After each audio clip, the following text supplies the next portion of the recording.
বন্ধুরা, প্রিয়াঙ্কাস কিচেনে আপনাদের সবাইকে স্বাগত।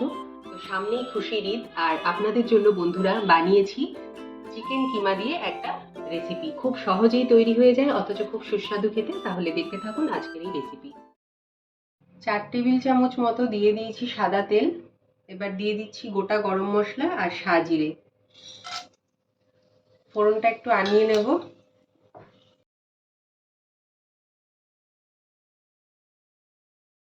ফোড়নটা আমার আনানো হয়ে গেছে, দিয়ে দিচ্ছি একটা বড় সাইজের পেঁয়াজ কুচোনো।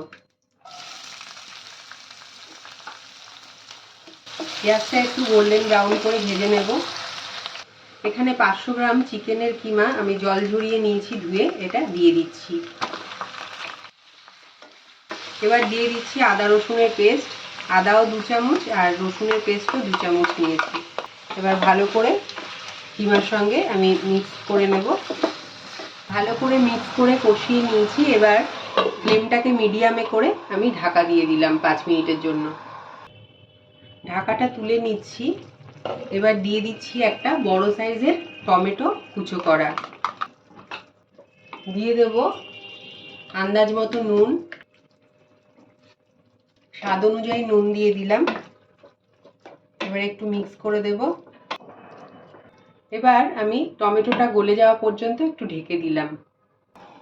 ঢাকাটা তুলে নিচ্ছি। দেখুন টমেটোটা অনেকটা গলে গেছে। এবারে আমি মশলাগুলো দিয়ে দিচ্ছি। এখানে সব 1 চামচ করে নিয়েছি। জিরে গুঁড়োটা হাফ চামচ নিয়েছি, হলুদ গুঁড়ো 1 চামচ, কাশ্মীরি লঙ্কার গুঁড়ো 1 চামচ, ধনে গুঁড়ো 1 চামচ। এবার দিয়ে ভালো করে মিক্স করে দেব।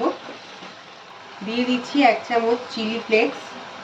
এটা অপশনাল, আপনারা দিতেও পারেন নাও দিতে পারেন। আর দিয়ে দিচ্ছি 2টো কাঁচা লঙ্কা। ঝালটা আপনারা নিজেদের পছন্দ অনুযায়ী দেবেন, বাড়িতে যেরকম ঝাল খান যারা। তো একটু কষিয়ে নিচ্ছি। এবারে তেল ছাড়া পর্যন্ত ঢেকে দেব। ঢাকাটা তুলে নিচ্ছি। দেখুন বন্ধুরা তেল ছেড়ে দিয়েছে। এবার দিয়ে দিচ্ছি রোস্টেড মশলা। এর মধ্যে মৌরি আছে, জিরে আছে, ধনে আছে, শুকনো লঙ্কা আছে, সব ড্রাই রোস্ট করে গুঁড়ো করা। এবার দিয়ে দিচ্ছি একটা মাঝারি সাইজের পেঁয়াজ এরকম করে কাটা। ভালো করে মিক্স করে দেব। এবার দিয়ে দিচ্ছি ধনেপাতা কুচি।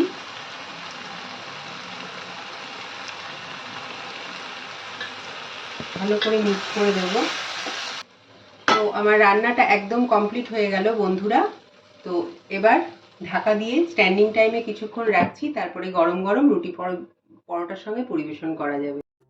বন্ধুরা তৈরি হয়ে গেছে আমার আজকের রেসিপি, গরম গরম চিকেন কিমা দো পেঁয়াজা।